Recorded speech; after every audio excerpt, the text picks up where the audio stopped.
sometimes people have what it takes, but they haven't recognized it yet. Just go forward. So what do you need to do? How do you stand out? So what you need to do is be that person that's different and is bigger than you think. Welcome everybody to the Partner Program. It is Wednesday, May 11th. Appreciate you guys being here. A little bit of housekeeping. You know, these calls we get into all sorts of different topics. Yesterday we talked about your target audience, understanding them, different ways of looking at it. With kind of a point being made, I tried to make to help you guys understand that if your audience is a little bit older, then utilize them in your the visual aspects of what you're doing, right? If you're creating some videos, maybe with some clips, if you're using pictures, if you're talking to them, talk to them, because there's this age range from kind of 50 and up just isn't featured enough, even though they represent a huge portion of the economic population when it comes to online marketing and business owners. So speak to your audience. So we talked about that yesterday. That video will be up probably in a couple of days. So with that, a couple of quick things. Tomorrow, guys, Blake is going to be joining us. Blake Newbar himself is going to be joining the call. I'm going to drop a couple of announcements into the Skype chat, so be looking for those. I'm also going to add some content in there later on today for you guys. So keep an eye there. I'll be announcing as well in the Facebook group. So, come to the call ready. Some of you guys are here for the first or maybe second time, so welcome. With that said, when you come, we are going to end up doing some Q&A with Blake. And I say this every single time, and I said it yesterday. Come with elevated questions. Come with questions of an entrepreneur that's seeking a 6, 7, and 8-figure business. Come with questions that make you and your business better. Don't come with common support questions. Okay, so if you have a link that's not quite working in ClickFunnels, message support or message ClickFunnels. If you have a question of whether or not you should use your personal page or your brand page, go look at one of the recordings that I've done with Blake. He answers that every single time. And so I'm going to veto that question tomorrow. If anyone asks it, I'm going to just kind of say, hey, let's, great question. Go watch some of the old videos. We've answered that in depth. But come with some great questions, guys. Come with, things that'll help you grow and expand. These calls typically are anywhere from 15 to 25 minutes. Normally, tomorrow's call with Blake can last up to an hour. I think we've had him where he went longer. Blake just kind of keeps going. So if you can stay for all of it, great. If not, that's okay. Normally, they're about 15 to 25 minutes. The key components. Sometimes I'll wrap the call and then we'll do an extra Q&A, but that's normally how they are. Today, I wanted to just kind of chat about, as I talk with people, as all of you guys are here, you're here because you made a decision. And as you get going, there are various decisions within the business building process that you still have to make. Am I going to outsource? Am I going to work with the accelerator? Am I going to do this myself? How am I going to brand? What should my domain name be? What about my niche? How is this going to look in 30 days and 60 days and 90 days? What is my family going to say? How are they going to react? What will my friends think? And there's all of these things that come in. Some people make their decisions and they're able to just make them and move forward. Other people fret and worry and just allow things to kind of simmer. Some people base their decisions on something called intuition. I've got this gut feeling. I think this is how I should do it. I've always listened to my gut. There is, however, when you get into this process, there's a difference between intuition and anxiety. And in working with a lot of you guys, I feel like some of your decisions, more than should be anyway, are made because of anxiety and not intuition. And so I want to just kind of touch on a couple of different things about the difference between intuition and anxiety. And I know some of you guys are teachers and coaches on kind of a natural and intuitive level and can give some great insights there. So if you've got something, feel free to type it into the chat. I'm going to just highlight some of this. I am going to preface this by saying these are, in essence, my opinions. These are things that I have seen. I am not a licensed therapist or psychologist or anything like that. And if you're experiencing a tremendous amount of anxiety in life, that's something you should talk to someone about. We've spent the last kind of 2.5, 3 years going through a crazy time for all of us, no matter where you're at in the world, between the pandemic and politics and all sorts of crazy things happening. I read something today, and a lot of you guys know one of the niches that I do a lot of work in is the addiction recovery space, rehab. And I read an article today that 2021 reached an all-time high as far as drug overdoses here in the United States. When you add in the amount of suicides that occurred over the course of the last couple of years of every age, young to old, and a lot of those numbers having spiked for different reasons. Talking today about intuition and anxiety, please, if the anxiety is strong, if something is there, yes, daily motivation, writing your affirmations, meditation, spirituality, saying your prayers, having friends, talking with people, all of those things are essential for proper mental health, and proper mental health will help you be a better business person. Sometimes people ask me why I talk about some of these subjects, because you can't be a great entrepreneur if you're screwed up in the head and you're dealing with a crap ton of emotional baggage, right? So you need to take better care of yourself. But if you're at the point, yeah, the unfortunate rate of suicide went up 58%. It's crazy. Big Pharma is part of it, Percy, but the reality is it's not everything, right? There's so many different variables when it comes to this. I agree with you, but it's just a piece of the pie, right? Some people, that's not what affected them. Some of it was other things, right? The point of this is yeah, I'm going to talk a little bit about intuition and anxiety. And I want you to think about how you make decisions in your life and in your business. But if you are experiencing a tremendous amount of any of these things, then please, by all means, talk to somebody. It's much easier now to find the help than it ever was. You just have to look. And if you feel like you just need to connect a little bit more, just drop a message into the Skype chat like, man, had a rough day today. And I promise there will be an outpouring of, love and support. Like, we've got an amazing group here, right? And so, all right, I just wanted to start there. Now, anxiety versus intuition. Let me hit on a couple of things. Anxiety is a feeling of fear, dread, and uneasiness. If you are feeling that when it comes to this business, that's not intuition. And it's not like, oh, maybe this isn't the right thing for me. Then you've got a level of stress that you shouldn't have, and you haven't learned to properly deal with it, right? It can cause sweat. You feel restless, tense, rapid heartbeat. It may mess up your sleep. There are things that happen with anxiety that you shouldn't be feeling when it comes to running a business like this. It's not as complicated and as stressful as we sometimes allow it to be. There's always a step that you can take in the business, whether it's an extra coaching session or outsourcing something, or just stepping back or being patient with yourself or adjusting the timeline. There are things that you can do to deal with that. Now, anxiety versus intuition. Anxiety actually fights against intuition.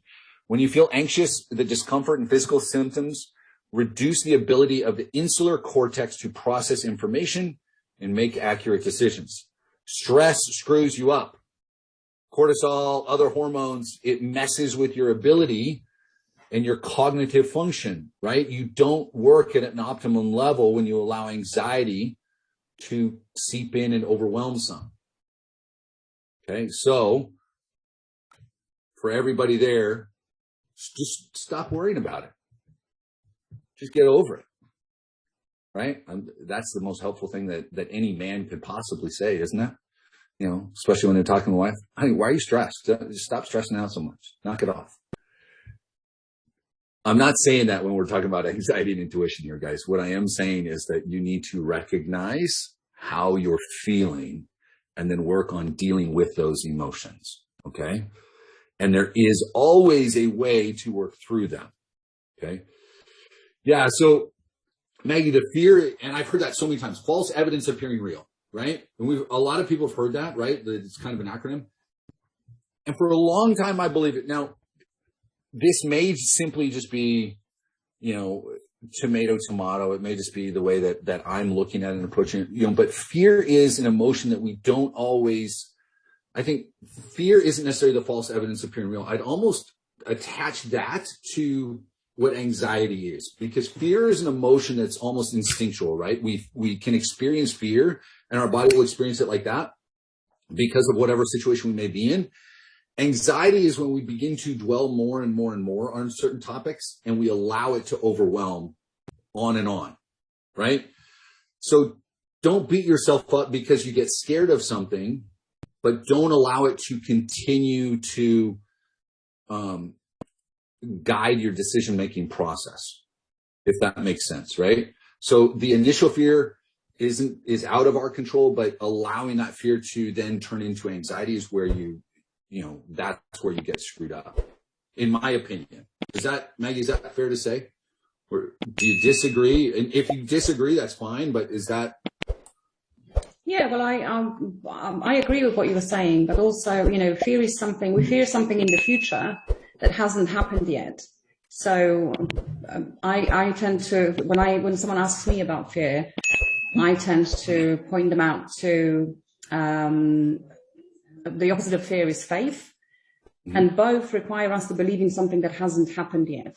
So why not believe and have faith that something is going to turn out the way we want it to turn out, rather than expecting the worst case scenario. Yeah. It takes some practice and mindset work, but I think and that's where it may just be simply the verbiage that we're using, like we agree. I'm just talking expanding on it a little bit. So yeah, the initial emotions that we feel, whether it's fear, sadness, anger, any of those things, a lot of those are instinctual, and we may not be able to control that. But I'm not dismissing dwelling on that future result.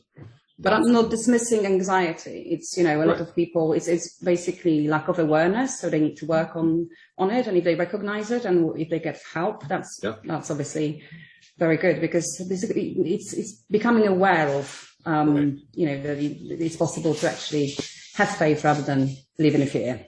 Yeah, absolutely. Thank you. Okay, so anxiety then reduces creativity, because in part of kind of what Maggie was talking about, what we've been discussing, it's when you allow it to remain. Okay, so when you feel anxious, that small voice inside you that tells you to follow your dreams and inspiration and to go after those goals, that gets drowned out by the obsessive thoughts. So that's where the danger comes in, right? We begin to obsess over things. You obsess over the fears, you obsess over the thoughts, you obsess over worries. That's where anxiety really beats you up.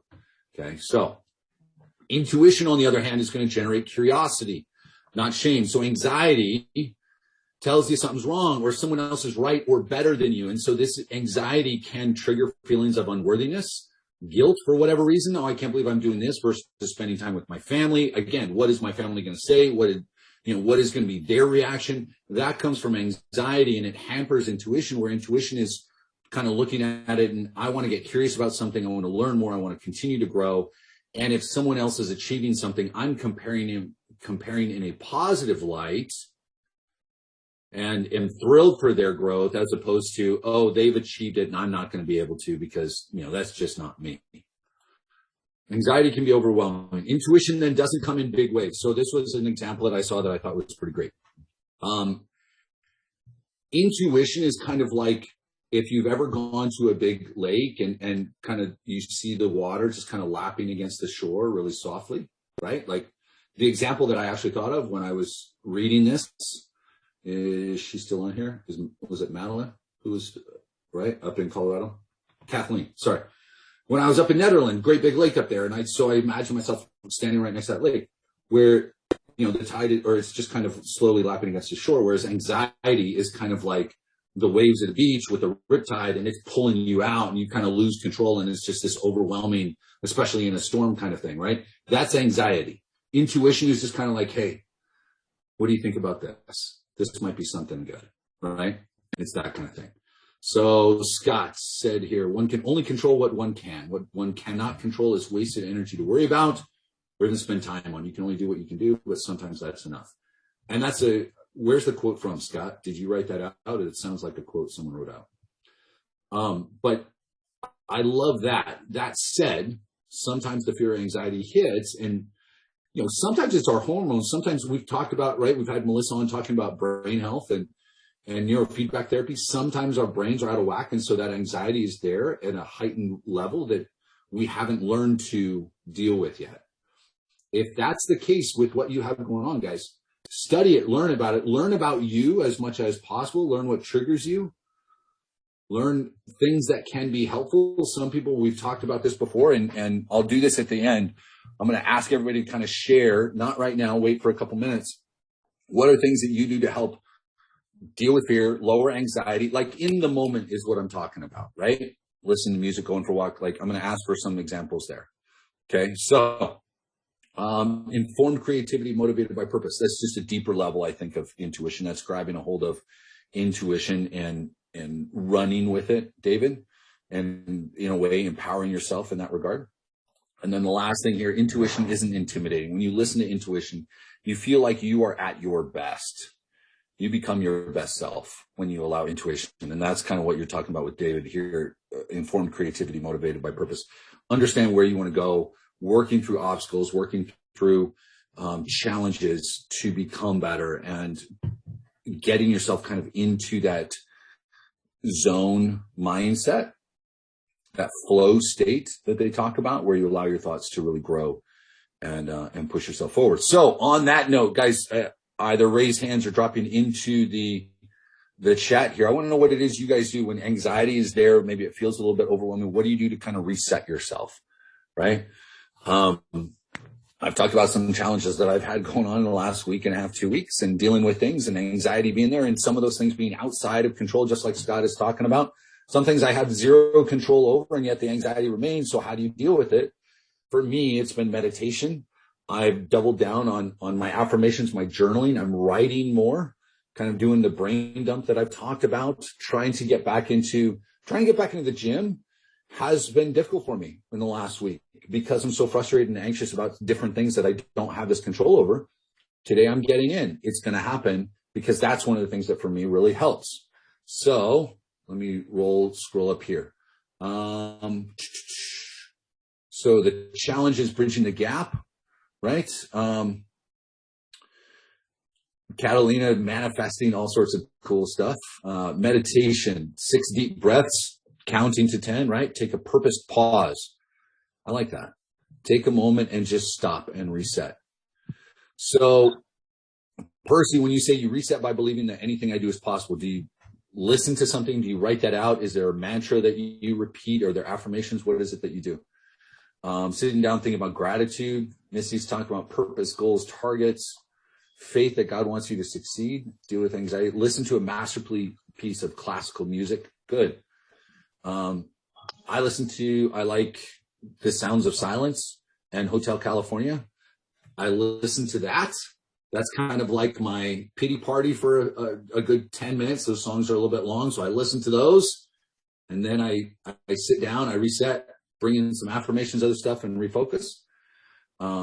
Focus on my mind to relax, and I ask it to release the anxiety. There you go. Meditation, watching motivational videos, change my focus. Meditate, yoga, watch my diet. Anxious, I talk to a good friend. That's so important, guys. Having friends that you can reach out to, write down what I'm doing, afraid of, flip the card over and write down what I really want. Normally retreat from people and refocus on my goals. Deep breathing, and I do the thing anyway. My heart racing. When I've done it, feels good. Gratitude. Awesome. I've had some of you guys do this in the past, and it's a little activity that I do once in a while when anxiety is really kind of overwhelming. I write down on a piece of paper all of the problems, all my frustration, the angers, all of this stuff that I'm dealing with. And I go outside and put it in a pan or put it on the sidewalk or something, and I burn that piece of paper. I've talked to you guys about that before. Some of you guys may have done that. It's an amazing experience. It really is pretty cool. You go out, you burn it, watch it burn away, watch it go, and then you come back in and you rewrite with affirmations, kind of the pathway that you're on. Sometimes it's just resetting yourself in a way that's so outside of the box, it forces you to look at life in a little bit different perspective. The key to all this today, guys, I'm going to wrap up the call. Intuition, anxiety, pay attention to how you're making your decisions. Pay attention to what's going on in life. If there is a higher level of anxiety than there should be. Should be isn't necessarily the right word. We get nervous from time to time. Anxiety will pop up, fear will pop up. How long you allow it to dwell in your life, in your heart, in your mind, and is it affecting all of these things with business, with your relationships, with work, with exercise, all of it? Learn what you need to do to reset. If some of these ideas here didn't work, and maybe what we should ask people to do is, let me save these. I don't know if I've got it set up to be able to do that. I'm going to ask you guys, I'm going to post here in just a little bit inside the Skype group. And if you guys aren't members of the Skype group yet, Krista, you can post that for me one more time. There are there's a Skype group that we've got that's kind of full of where I put daily challenges and affirmations and other things, and other people post cool things. So join the Skype group if you're not a part of it. I'm going to ask the question in just a little bit. What do you do to reset when anxiety comes in? And I ask you guys to put in some of those ideas as well. So if you're feeling some of the anxiety, try some of those things. If it's overwhelming, guys, please look for help. Find it. It's there. Don't let yourself get so overwhelmed that anything else may happen. Okay. So on that note, I'm gonna stop recording. I'll answer. Sometimes people have what it takes, but they haven't recognized. Don't miss tomorrow. Go forward. So what do you need to do? How do you stand out? What you need to do is be that person that's different and is bigger than you think. Rise from the ashes and fly like the phoenixes that you